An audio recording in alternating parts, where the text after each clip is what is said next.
My fiancée planned to wear a wedding dress to my brother's wedding out of spite. Here's why I ended our engagement and said goodbye for good. I am livid with my fiancée. I can't believe someone could possibly be so shallow and self-centered. We've been engaged for 6 months, but at this point, I'm fully considering calling off the wedding. Everything was going great until we went to lunch with my brother and his fiancée last week. Their names are Jacob and Shayla, and they're perfect for each other. They're both very laid back, and it doesn't take much to please them. I think that's why my brother loves Shayla so much. She makes life easy for him. My fiancée, Alice, is much more high maintenance. A little backstory, my family and friends really loved Alice when we first started dating. We met back in law school, and I thought she was absolutely brilliant. She's smart, successful, and not to mention absolutely stunning, all reasons why I've always loved her. But after a while, I started to notice that she might be falling out of favor with my family. No one ever really said anything to me because they knew I would defend her, but I began to notice the eye rolls and forced smiles when she was around. So, last week, the 4 of us all met up for lunch at Jacob and I's favorite burger spot. Alice hates it there and says it's a total dump. I was only able to convince her to go because she knew there would be lots of wedding talk, since Jacob and Shayla are getting married next month. If there's one thing Alice loves, it's weddings.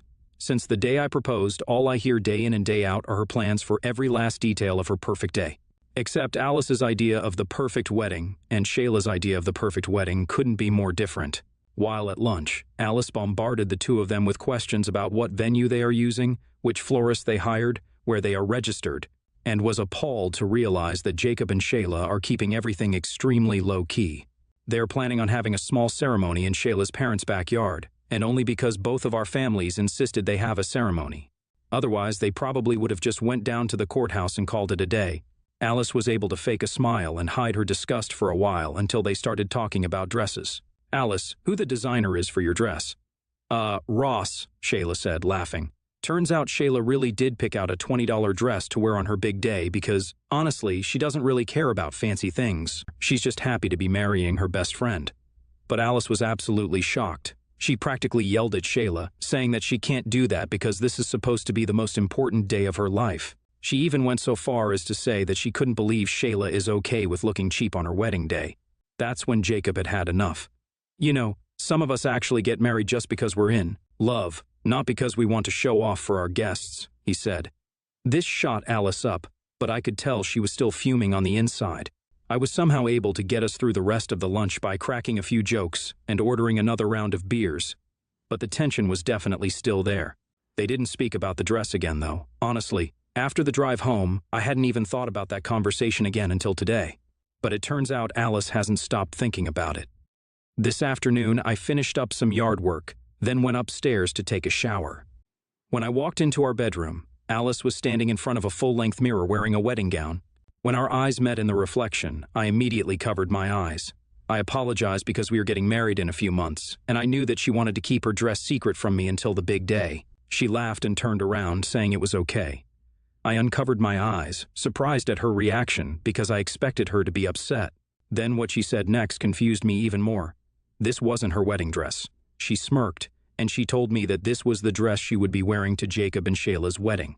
Now, I don't know much about dresses, but I could tell that this dress seemed way too fancy to be something you usually wear as a guest. It was white, floor-length, and covered in intricately beaded detail. She isn't even one of Shayla's bridesmaids. Looking pleased with herself, she told me that she had seen this dress when she was shopping for her own wedding dress a few weeks ago. She had thought it was pretty, but had passed it up because it was on the clearance rack. Then she said, "Can you imagine Shayla getting shown up on her own wedding day by a guest wearing a dress that was on sale?" That's when it clicked for me. I swear to God, you can't make this stuff up. Alice is planning on wearing a wedding dress to teach Shayla a lesson, or maybe teach Jacob a lesson. I've tried and tried to make it make sense, but I just can't. But from what I've gathered, Alice was deeply offended when Jacob stood up to her last week.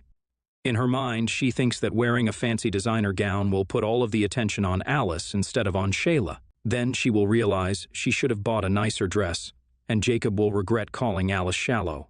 I know, WTF. I absolutely lost it.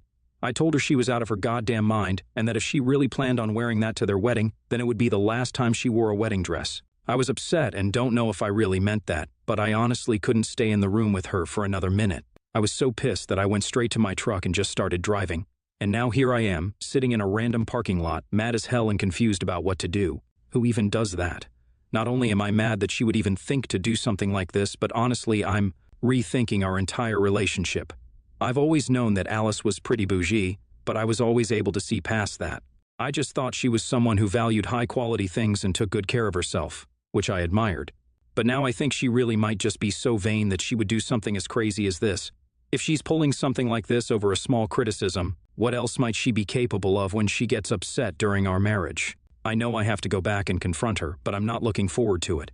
At this point, I don't know if I could ever look past this whole ordeal and trust her to, not do something insane like this in the future. The way I see it, the only two options I have are to try and convince her not to wear the dress, and then we can hopefully move past this, or I go back and tell her that I'm done. No more engagement, no more wedding, nothing. Am I overreacting for feeling like I need to call off our engagement over something like this?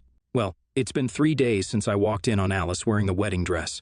I sat in my truck for about 2 hours trying to figure out what to do.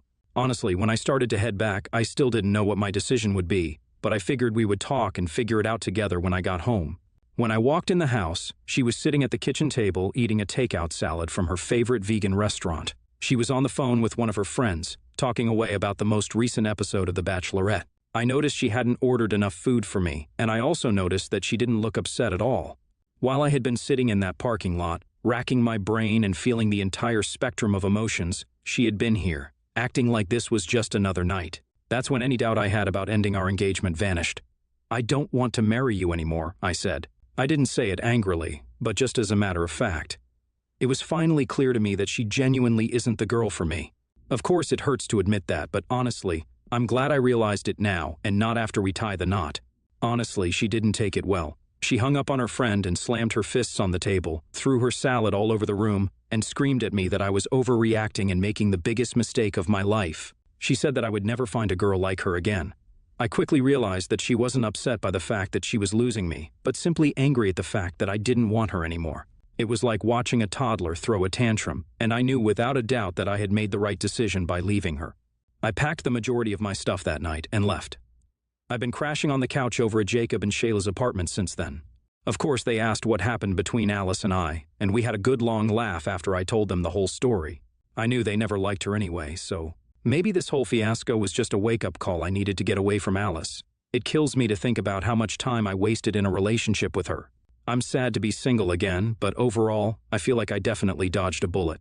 I know I'll probably lose a lot of money on deposits from everything we'll have to cancel for the wedding, but it's worth it. All I can say is, I hope Alice learned a lesson from this, and that her stupid clearance dress is non-refundable. I'd say she deserves that bad karma. Just when I thought I was done with all the Alice drama, she pops back into my life again, or at least back into my mailbox. It's been a month since I packed my things and left her, and it's also Jacob and Shayla's wedding day. I'm still staying at their place for the time being. Shayla stayed the night at her parents' house and will be heading over there this afternoon for the ceremony. But when Jacob went out to check the mail this morning, he came back in and dropped a letter addressed to me on the counter. It was from Alice. I opened it to realize that it was an invoice. She actually sent me a bill for the dress, $3,000 for that stupid thing. Didn't she say it had been on clearance? Who actually spends that much on a stupid dress? I stared at it in disbelief for a solid 5 minutes. She can't be serious, right? But then I remembered who I'm dealing with and realized that she's dead serious. Luckily, we're both lawyers, and I know that she had absolutely no legal standing here. She just had to get one last jab in at me and let me know that she blames me for everything. I laughed, crumpled up the letter and tossed it in the trash. Just one more piece of proof that I absolutely dodged a bullet. NTA. You absolutely dodged a bullet here. She definitely showed her true colors. I'm sorry you went through this, but you're definitely better off. NTA, man, she must be really pretty, otherwise I don't know how you've put up with her until now. Listen, man, consider yourself lucky that you finally realized you had to get away from that crazy chick, and don't let yourself fall for someone like that again in the future. I, 26 female, have been friends with 27 female, who are called Bree, for 13 years. Bree and I were never close, but we ran in the same group. One thing about her is that she's competitive, and not in a fun way. One time, she accidentally dropped my entire block of Clue sheets from Clue into the toilet after she lost. So now let's go to last weekend. At a Halloween party, my turnout was about 34 people. We had 3 events planned, and each event came with a prize, a costume contest, bobbing for apples, and trivia. I saw her Google answers. I had asked more than once for everyone to put phones away because it ruins all the fun. I called her out directly, and she put the phone away. She complained the rest of the night that the party guest who won must have been given the answers. For apples, she had her husband do it because she didn't want to ruin her makeup, but got mad she couldn't help by using her hands on the sidelines, even though she wouldn't let anyone else do that. For the costume, the way we did it was, we put our sheets of paper at a table, and when people had time, put sheets in a box with the costume they liked the most.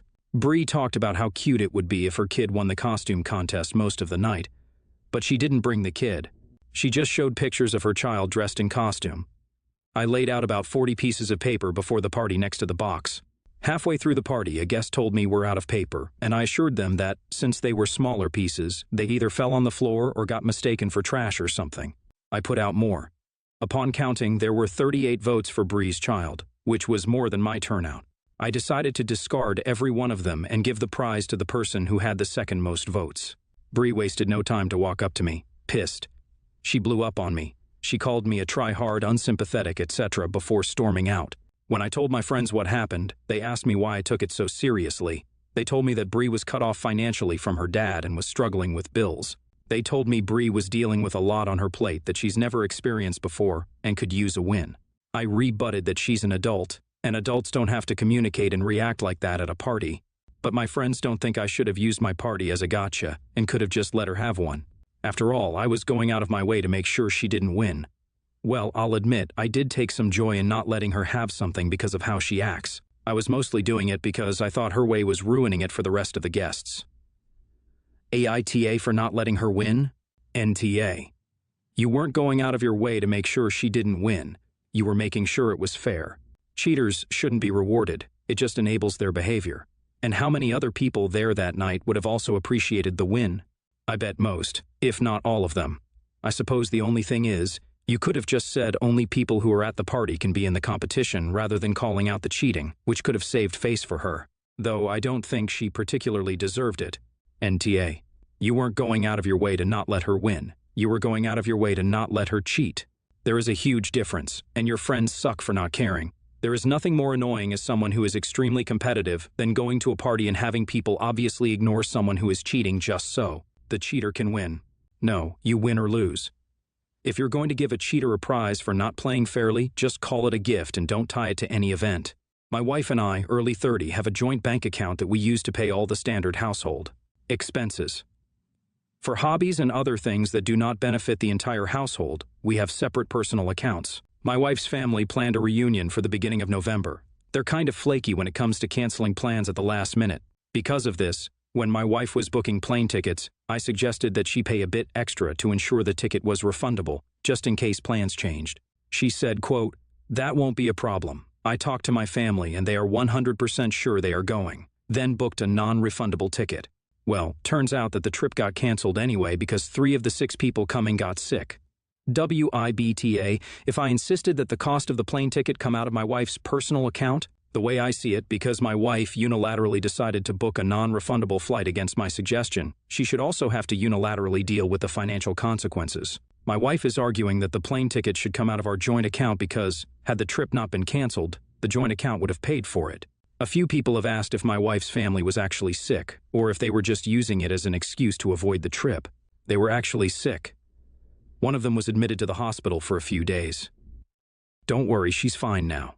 It was suggested by someone in the comments that I mentioned that we usually do buy refundable plane tickets. She said she chose not to this time because the non-refundable tickets were cheaper, had better arrival departure times, and were from an airline she liked.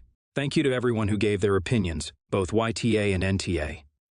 After reading through everyone's comments, I still firmly believe I'm in the right on the purely factual question of who should pay for the ticket, but several people brought up good points about picking my battles, instead of making a $400 plane ticket my hill to die on. I'll likely keep the ticket under the joint account, but we'll speak to my wife again about being more responsible with our money. I'm not sure why the top comment was removed. Would highly appreciate a screenshot or summary if anyone has one. NTA.